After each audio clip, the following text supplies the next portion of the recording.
اور یہ معاملات اچھا ایک منٹ بات پوچھ، اگر اسلام ہی بچے گا تو باقی شہزادے بچ جائیں گے پھر اب یہ تو معاملات دیکھیں اب تیز نہیں ہوگا عمل، بات تیز ہوگا، اور یہ معاملات جو آپ کہہ رہے ہیں نا تیز ہوگا، اس حکومت میں نہیں ہوگا. آخری بات تو کر دیا. یہ حکومت نہیں رہے گی، یہ حکومت نہیں ہے، یہ چوروں ڈاکوؤں کا ایک گروہ ہے جو پاکستان کے اوپر مسلط کیا گیا تھا.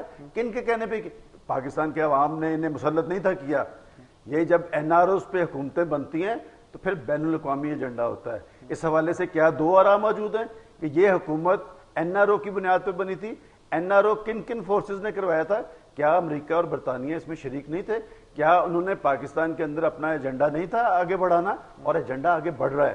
پاکستان کو اندرونی طور پہ غیر مستحکم کر کے پاکستان پہ امریکی ایجنڈے کی عملداری کرنی تھی، وہ ہو رہی ہے. حالات یہ ہیں کہ خود پاکستان کے حکمران کہتے ہیں کہ نیٹو سپلائی جو ہے 24 گھنٹے میں بحال ہو رہی ہے. اس کا مطلب پاکستان کے اندر کچھ فورسز ایسی ضرور موجود ہیں جو اس میں رکاوٹ بن رہی ہیں. میں سمجھتا ہوں کہ پاکستان کے عوام کا رول زیادہ امپورٹنٹ ہونا چاہیے. پاکستان بنانے میں بھی عوام کا رول تھا. آج پاکستان بچانے کا مرحلہ ہے. اگر کرپشن اور لوٹ مار کا یہ بازار بند نہ کیا گیا تو پھر مجھے یہ خدشہ ہے کہ پھر ہمارا کوئی انجام جو ہے وہ اچھا نہیں ہوگا. نہیں وہ بات ٹھیک ہے، لیکن میں آپ کو جو ہماری سیاسی جو ایک تو نظر آتا ہے آپ کو کہ یہ اب حکومت یا سیٹ اپ رہتا دکھائی نہیں دیتا. دوسرا میں آپ سے پوچھ رہا ہوں کہ یہ چیف جسٹس کے خلاف جو وار کیا گیا ہے یہ ان کو زیادہ مضبوط کرے گا یا ان کی پوزیشن کو کمزور کرے گا؟ میں سمجھتا ہوں کہ یہ زیادہ مضبوط کرے گا اور پاکستان کے اندر احتساب کا عمل زیادہ تیز ہوگا.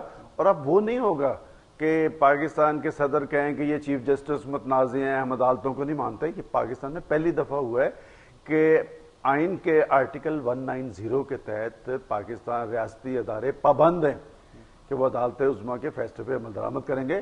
ان کا مذاق کون اڑا رہا ہے؟ پاکستان کا چیف ایگزیکٹو. عدالتی فیصلوں کا مذاق اڑایا جا رہا ہے، ججز کا مذاق اڑایا جا رہا ہے. اور ججز کو کیوں کنٹروورشل بنایا جا رہا ہے؟ انہیں پتہ ہے کہ ہم پہ ہاتھ کہاں سے پڑنا ہے، اور یہ ہاتھ انہوں نے جو چیف جسٹس کے پہ ڈالنے کی کوشش کی ہے میں سمجھتا ہوں کہ ان کے اپنے گریبانوں پہ پڑ گیا ہے. یہ معاملات ڈھکے اب نہیں رہنے، یہ کھلنے ہیں. اور آپ دیکھیں کہ جن لوگوں نے یہ کام کیا ہے ان کے چہروں پہ ہوائیاں کیوں اڑ رہی ہیں، ان کے رنگ کیوں فک ہو گئے ہیں. یہ معاملات اتنے سادہ نہیں ہیں. معاملات کھلنا ابھی شروع ہیں، ابھی آغاز ہے، اور آپ آگے آگے دیکھیں ہوتا کیا ہے. میں یہ جو اس میں ایک تو یہ ہے کہ ان کی کتنا اب میں 2 دن کی جو کارروائی کورٹ کی ہوئی ہے ہم نے سب نے دیکھی ہے، قوم نے دیکھی ہے، اور جو ٹی وی چینلز پر گفتگو ہوئی ہے، اخباروں میں خبریں بھی آئی ہیں. آج یہ ملک ریاض کا بیان بھی آ گیا، انہوں نے انصار عباسی کو دے دیا. یہ ساری چیزیں سے کیا لگتا ہے چیف جسٹس جو ہے وہ ایک تو میں نے پوچھا اسٹرانگ ہو رہے ہیں یا ویک والی بات پوچھنا، دوسرا پوچھا کیا لگتا ہے اس 2 دن کا پریشر عام آدمی پہ کیا پڑ رہا ہے، کیا ہونا چاہیے؟ دیکھیں جی، عام آدمی تو ان حکمرانوں سے نکو نک ہے. میر صاحب میرا آپ سے کوشچن ہے، کیا اس حوالے سے 2 آراء موجود ہیں کہ پاکستان کا موجودہ حکمران ٹولہ جو ہے کرپٹ ہے؟ آپ کے گلی محلوں کے اندر کیا ڈسکشن ہوتی ہے؟ جو جتنا بڑا چور اور ڈاکو ہے اتنے اہم منصب پہ. حکمران ٹولے سے مراد ہوتی ہے صرف وہ نہیں جو حکومت کر رہے ہیں بلکہ سارے جو اس پورے شامل ہیں. یہ پورا سسٹم یہ پورا سسٹم کیا ہے؟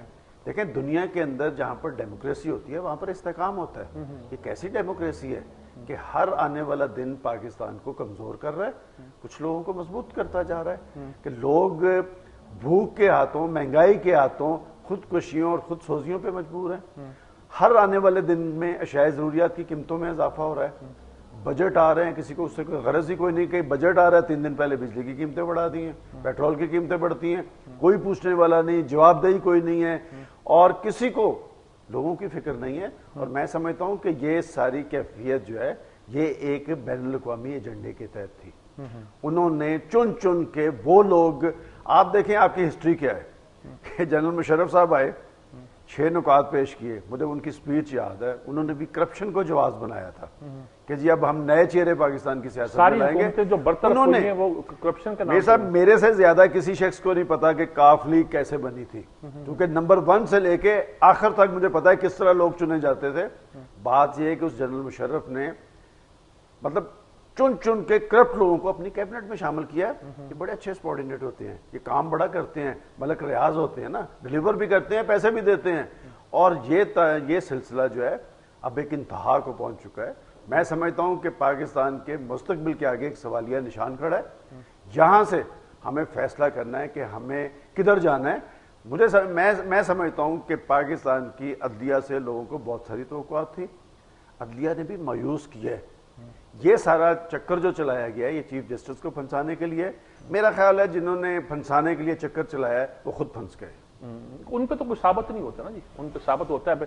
اب آپ جو بات نظر آتی ہے وہ یہی نظر آتی ہے کہ یہ پروسیس ہمارا تیز ہوگا شہر احتساب کا.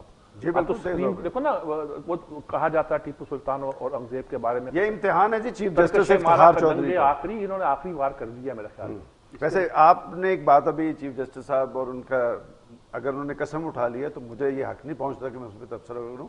ویسے ایک بات میں ضرور کہوں گا کہ ارسلان کے بارے میں بھی چرچے بہت عام تھے, اور اگر کسی باپ کو اپنے بیٹے کے بارے میں نہیں پتا تھا تو یہ بڑی حیرت کی. میں نے بچانے کے لیے اقبال کا حوالہ بھی دے دیا اور مولانا مودودی کا حوالہ بھی دیا مطمئن کرنے کے لیے.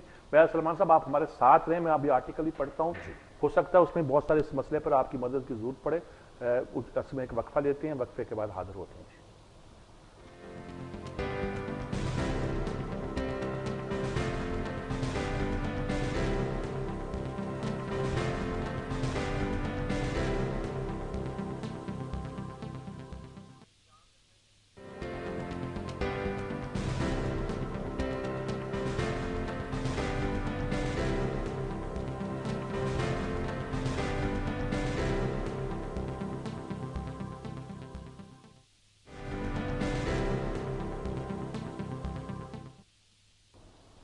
جی ناظرین کرام, پہلا آرٹیکل میں آج جاوید چودھری کا دیکھ رہا ہوں. وہ جاوید چودھری جیسا کہ وہ کہتے ہیں کہ وہ تو کام کرتے رہے نا جی ملک ریاض کے ساتھ. ان کا جو پرچہ نکلا تھا تو اس کے ایڈیٹوریل پیج کو ایک طرح کا وہی لک آفٹر کرتے تھے فری لانس کے طور پر, اور اس زمانے میں خاصے پیسے بھی چارج کرتے تھے اس کام پہ, وہ الگ بات ہے.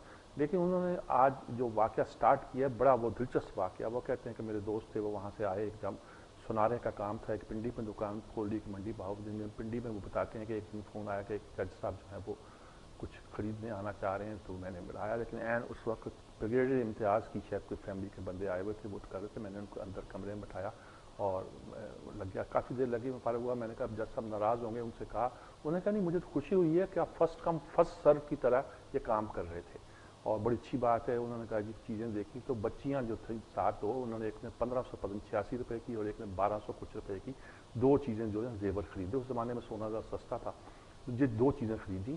اور اٹھتے ہوئے جج صاحب نے کہا کہ اگر آپ کے پاس کوئی 20,000 روپے تک کی چوڑیاں آئیں تو مجھے ذرا آپ فون کر دیجیے. کہ میں نے بھی کہا کہ صاحب وہ میرا فلاں معاملہ وہاں ایک قبضہ کیا ہوا مافیا گروپ نے منڈی بہاؤالدین میں, کچھ اس میں آپ مدد کر سکتے ہیں. اس نے کہا کہ میں چیک کروں گا. انہوں نے کہا جی اتنے سال سے پڑا ہوا کوئی کیس نہیں, انہوں نے چیک کروں گا, اگر کیس ہوا اور آپ حق پر ہوئے تو آپ کو حق ضرور ملے گا. نا وہ چلے گئے جج صاحب. تو اس کے بعد میں نے ایک دن کوئی 25,000 کچھ کی چوڑیاں آئیں, میں نے فون کیا. انہوں نے کہا نہیں بھائی 25,000 5,600 جیسے زیادہ یہ نہیں چاہیے مجھے, اور مجھے چاہیے 20,000 والی. اس کے بعد انہوں نے شکریہ ادا کیا کہ تم اگر دھوکے دہی سے مجھے وہ 25,000 والی چوڑیاں 20,000 کی کے دے دیتے تو اپنا بھی ایمان خراب کرتے اور میرا بھی ایمان خراب کرتے. پھر ان کا ایک دن فون آیا, انہوں نے کہا کہ وہ جو کیس تھا نا میں نے چیک کیا ہے اور وہ سچ مچ پڑا ہوا ہے, اور میرے کیونکہ وہ میرے بنچ میں اور میں آپ سے مل چکا ہوں اس لیے وہ میں ہیئرنگ نہیں کروں گا, لیکن وہ جو بھی اس کو ہیئرنگ کرے گا وہ مجھے یقین ہے کہ جلدی آپ کو, اگر مجھے توقع ہے کہ انصاف اس لیے ملے گا کہ آپ کا.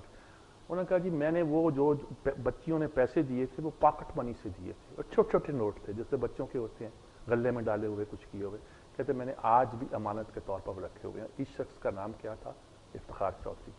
میں نے کہا مجھے یقین ہے کہ ایسا شخص بددیانت نہیں ہو سکتا, اور جو 5,850 روپے چوڑیوں پہ زیادہ خرچ نہ کر سکتا ہے.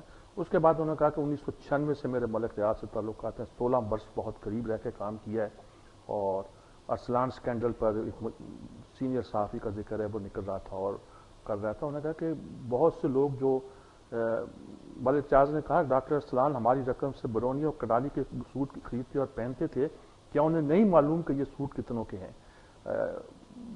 پھر کہانی ان کے حوالے سے دوسرا چلتی, لیکن میں صرف اس حصے کا حوالہ دینا چاہتا تھا.